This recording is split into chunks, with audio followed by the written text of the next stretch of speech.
Hello Minecrafters, and welcome to episode 56 of our Direwolf 20 Let's Play series. Hope everyone is doing well, and we've got a few things to do today. Now, on last episode, we worked on expanding our reactor and making it a little bit larger. And I had to cut out a little space here, and you'll see why in a little while.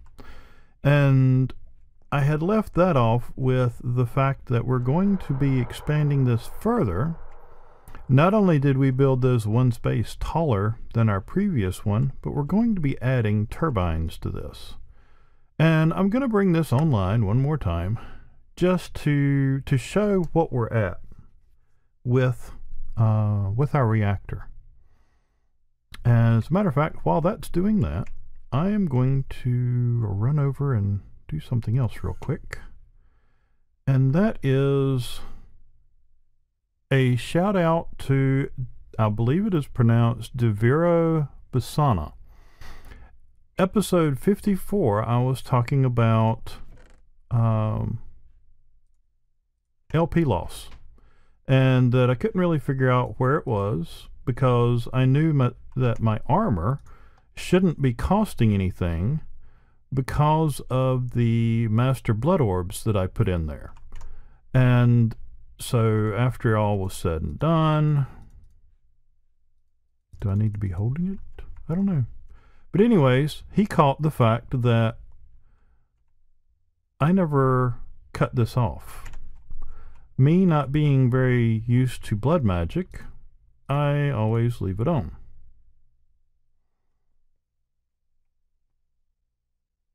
Okay, that's redstone signal on, so it shouldn't be.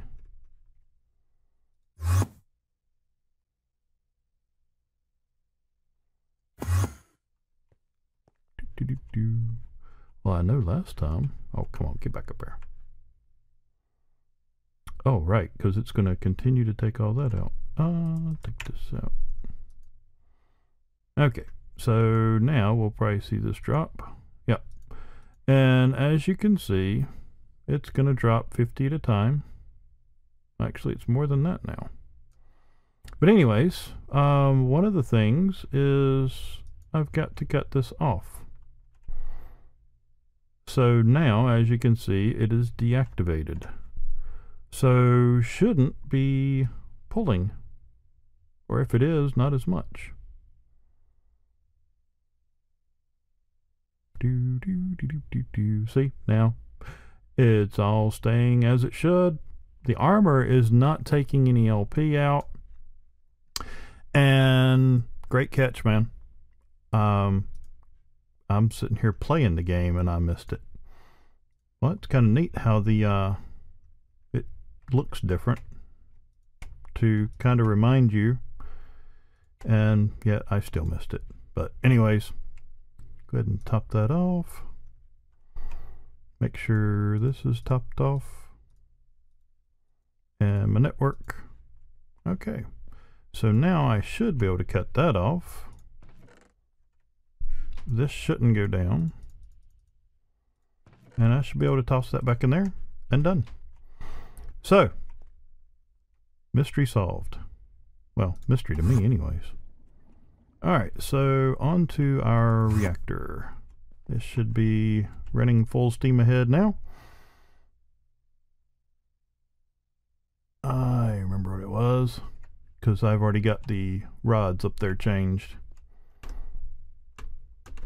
Come on. In preparation for the turbine, I've already got these turned way down. So that one's 80, 80, 75, 80, and 80.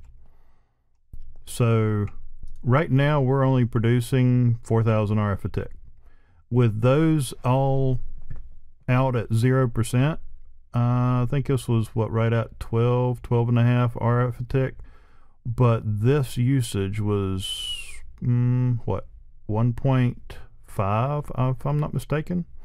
But anyways, we can see the amount of fuel that we're using, and we're only producing 4 RF a tick at these settings. So I'm going to cut this off, And we're going to head up here and grab our stuff. Now in here, and I'm hoping I've got everything that we need. This is, or the top row is what you need for one setup, and I've got enough for two. So 1, 2, 3, 4, 5 stacks plus 60 of the turbine housings, a stack plus 8 of the turbine glass, 2 turbine fluid ports, a turbine controller, turbine power port, turbine rotor bearing, turbine computer port, which I may or may not use. I'm not sure about that yet. I'm going to put it in just because, well, I made it. 15 turbine rotor shafts, 80 rotor blades, which is a stack plus 16, and then 37 enderium blocks. And then you're going to need 2 reactor coolant ports. So let's mix all this up. And I'm going to take out some things that I may not need. Well, I won't need the axe, won't need the hammer, the shovel. I will need that and that, maybe that. That should do. Almost carried it all. Alright, don't need the sword. Okay, so let's go build a turbine. So what we're going to do is we're going to start off with the housings. And then I'll put the glass. So basically we're going to have that 7 by 7. That's 7 across, and 1, 2, 3, 4, 5, 6, 7. I do love the builder's wand. Alright, and this is going to go up 17.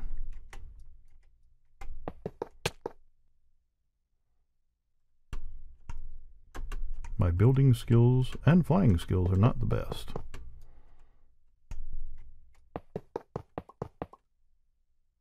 I did not want them to make that. You're supposed to go to the next stack of turbine housings.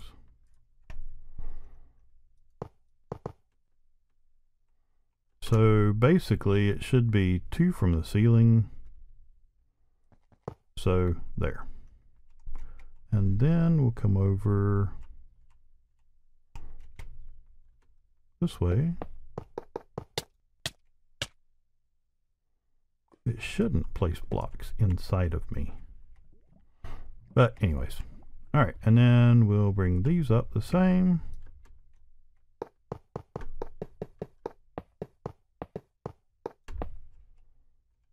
One too many. And drop down over here, bring this across. One from the edge. Connect to that.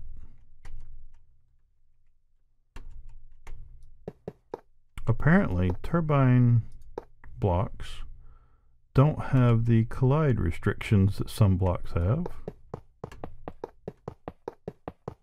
At least was not while placing them any. And one last one. Now your numbers may vary. I'm not real big on it having to, you know, have all the glass and all that stuff. I did do a couple of, or one wall each in glass. So you'll see my setup, but like I said, you may want to change based on your own preferences and all. So, but basically these are the only, you know, I'm only going to see it from one side. So I really didn't see the need for glass all the way around. And the glass is a little more expensive as far as materials, so there you go. Okay, and this is the other one I wanted to do. I'll connect that. There.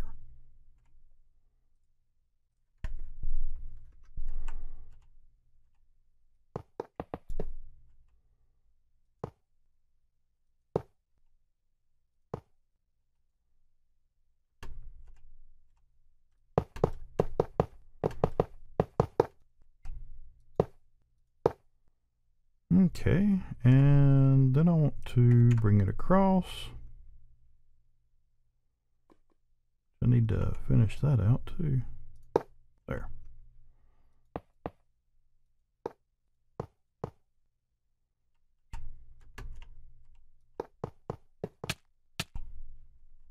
That's something. Placing them by hand, and you can get smothered.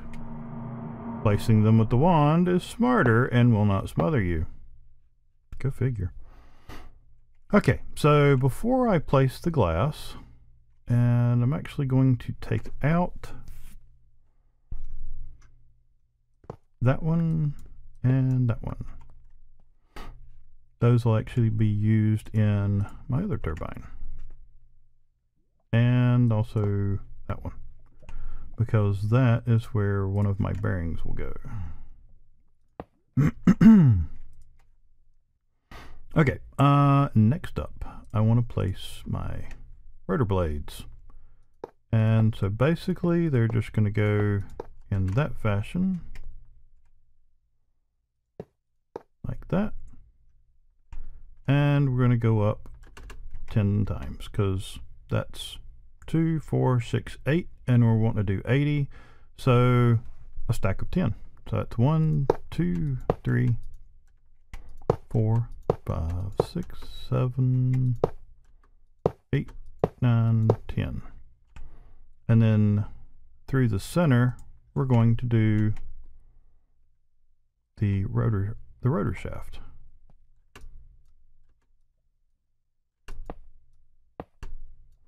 Okay, I'm about jumping too high. Mercy. Okay, and center, come back down and meet that.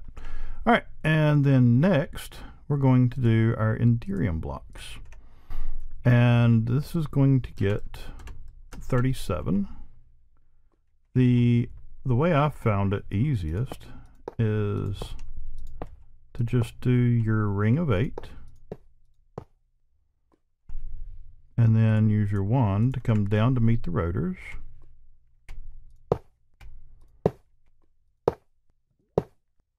And then knock off 3 of them.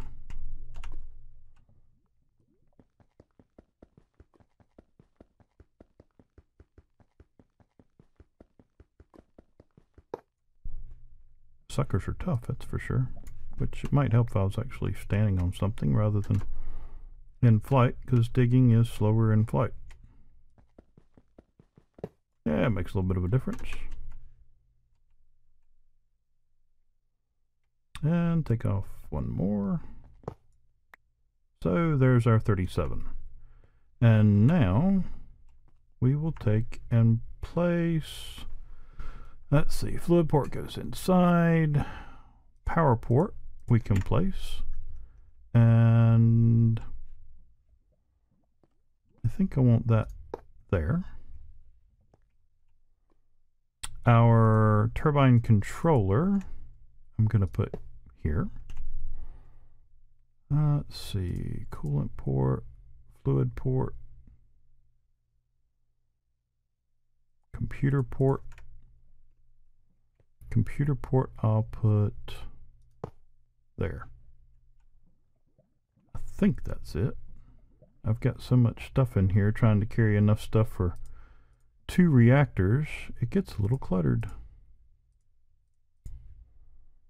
Okay, so that one goes in the reactor. Those go in the reactor. That I should be done with. Those are going to go on the inside in just a minute. And so we'll go ahead and do the glass.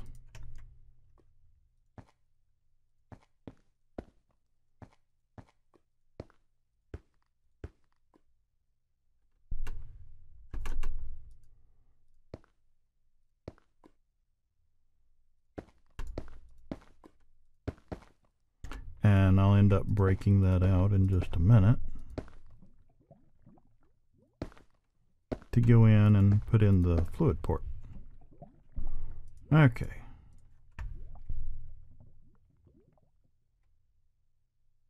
What am I missing? Block is not valid for, oh, okay. Air blocks. Okay. I can deal with that. So this is the majority of it complete. But one thing we're going to have to do, wait, did I already shut this down?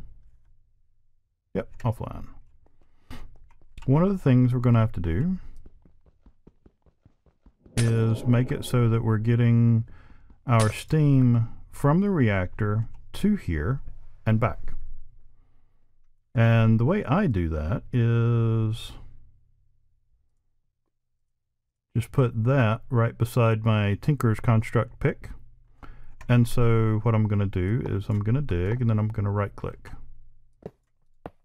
And that way it places them right in there. Next, what I'm going to do is I'm going to flip one of these. So you want one coming in and one going out. So you just right click it with a wrench and it turns it to an output.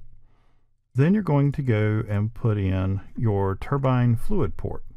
So since this one is going out, we want this one to be an input.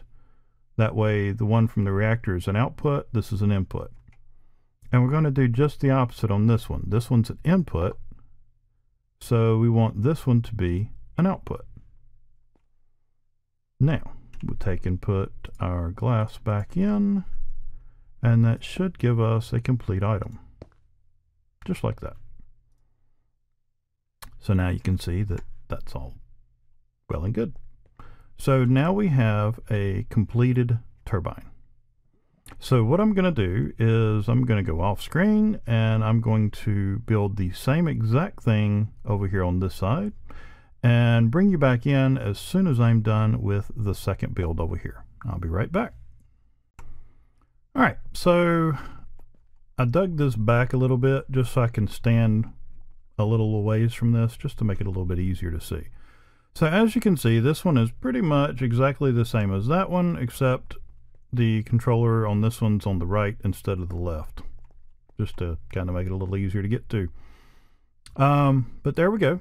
And they currently have no input. But if you'll notice here, once we added the coolant ports, we changed. And now we have water and steam.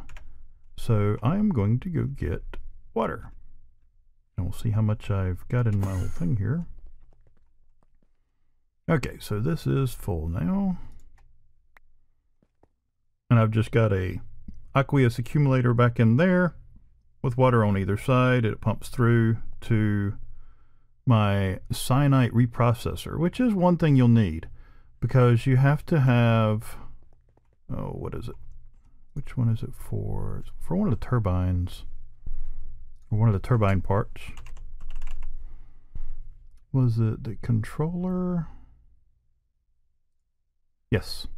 You have to have plutonium in order to make the turbine controller. And the way to make that is through the cyanide reprocessing. So, do I have any over here? There's a little bit. This is your byproduct from running your reactor. You put in on the reactor, whenever the yellorium goes in, it comes out as cyanide. And then you can use the cyanide reprocessor to process 2 cyanide down to 1 plutonium. And this does require energy, or your RF power, and it requires water. So for every 2 cyanide you process, you get 1 plutonium back, and then you can use this plutonium back into your reactor for powering instead of yellorium. So, okay, I've got that. Now, next thing I want to do is I've also added a reactor coolant port here. So I've got 2 on this side of the reactor, 2 on this side of the reactor. Now another thing you'll notice is once you put your turbine together, you don't see those ports. So as soon as your turbine completes, those ports become invisible. They're there, you just don't see them. Now, the next thing I want to do is place that and that, because we have to put water into our system.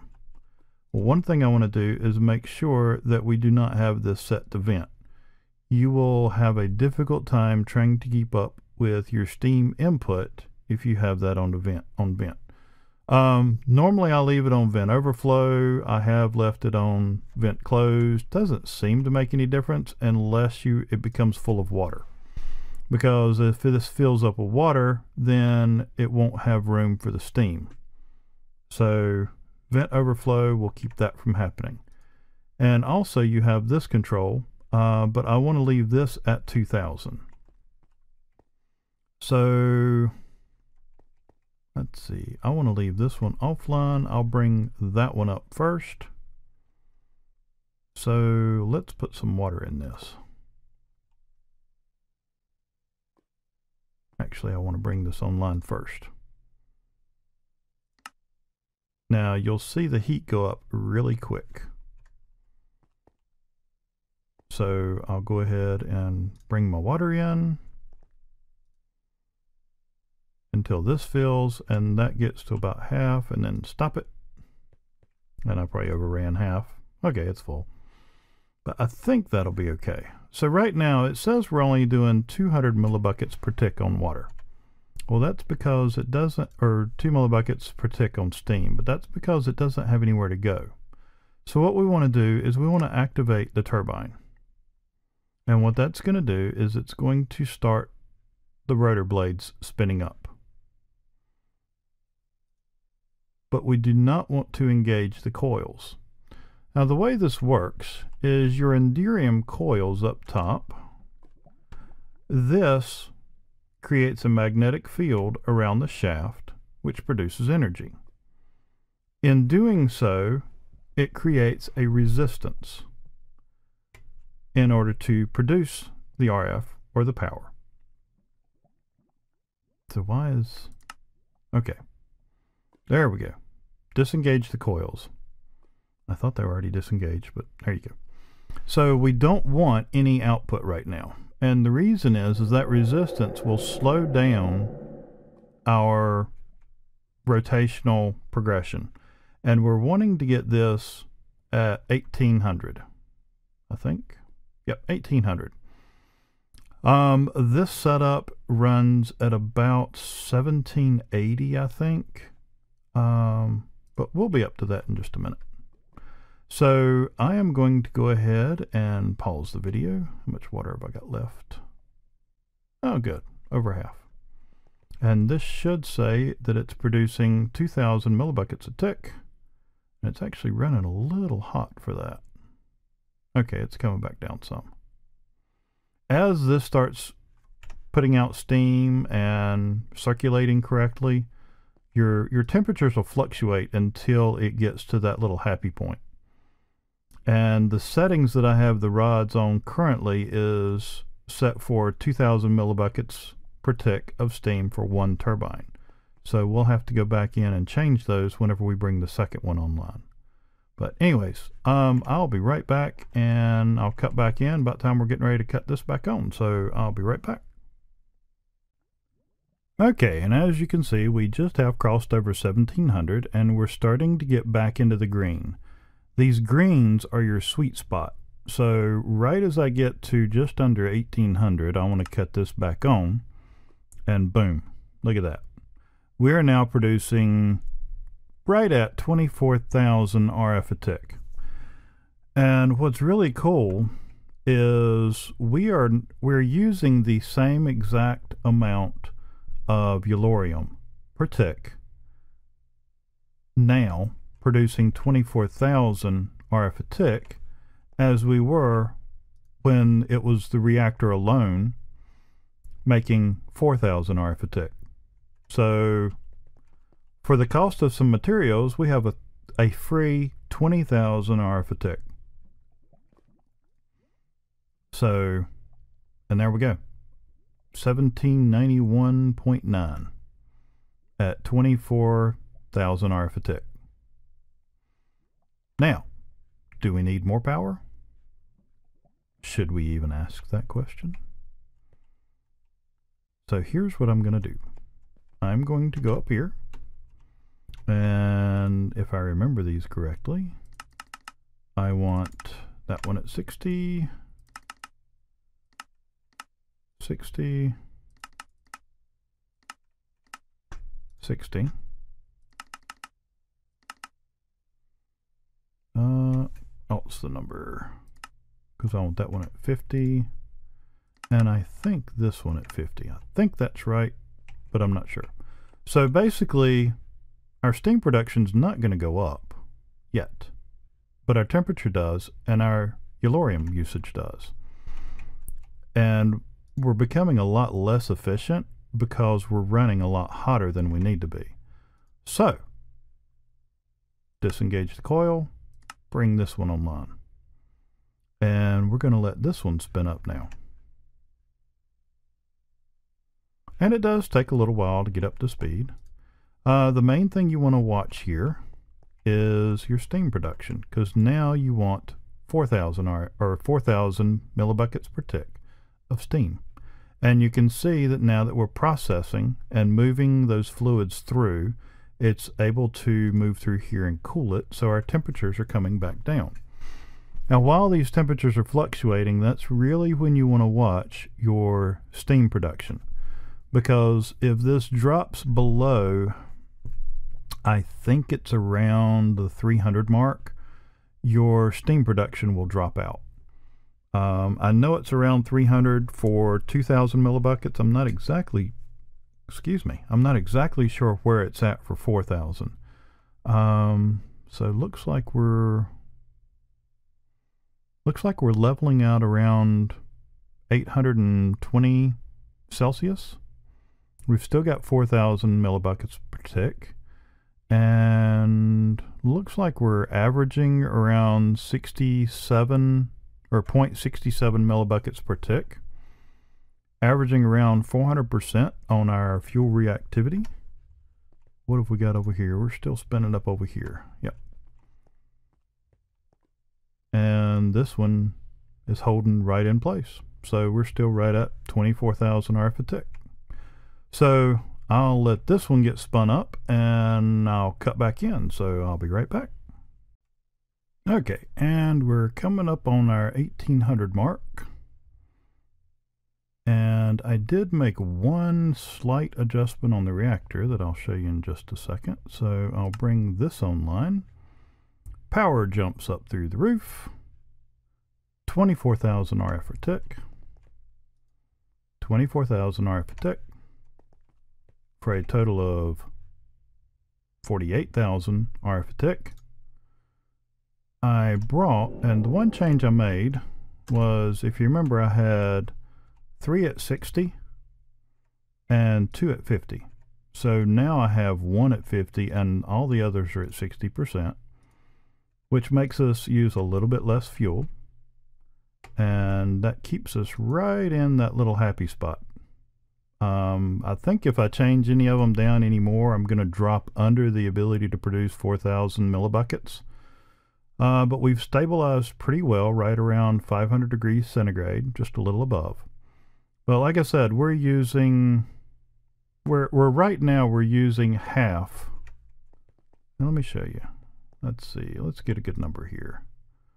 It bounces up around 0.8 every once in a while, but the majority of it, I would say, is around 0.6 or 0.67, maybe 0.68. So if we go over here, that's here, go up to processing, go back to the main house. Now the 7x7x7 is supposed to be one of the more efficient of, am I out? No, I've still got some.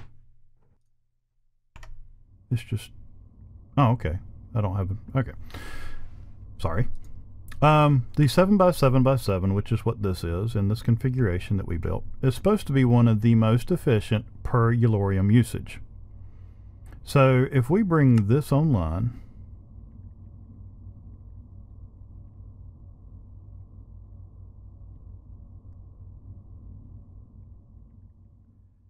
you can see that 1.65 millibuckets per tick. We're using half that amount of yellorium to produce 48,000 RF a tick. So if you can get the turbines, it is definitely worth it. And no, you may not need 48,000 RF a tick, but you can do 24,000 RF a tick for about 0.35 millibuckets per tick of yellorium. So right now we're doing 48,000 RF a tick for half of the fuel that we were doing 11.7 over here. So definitely a good decision, I think. Go back to processing, then down to our reactor. Now, another thing you're going to need to keep in mind is how to get power out of here. Now we're producing 24,000 RF a tick. Over here we're producing 24,000 RF a tick. Our cables can only handle 20,000 RF a tick. So there's a couple of ways. You can put a tesseract on it. What is this one set for? Main power. I'll pull that off. I can set this over here and name it whatever, and then you've got 24,000 RF a tick coming through this, because as far as I know, there's no limit on transfer for tesseracts. And do the same thing over here. But I'm probably going to put this, I'm going to put one on one channel and one on another, and the reason is my plan for all of this is to have one turbine. Why did I come over here? My plan is to have one turbine run a laser that is filtered for, I haven't decided, either yellow or green. And the reason for that is I want to either pull in yellorium or uranium. And if I'm not mistaken, you actually get more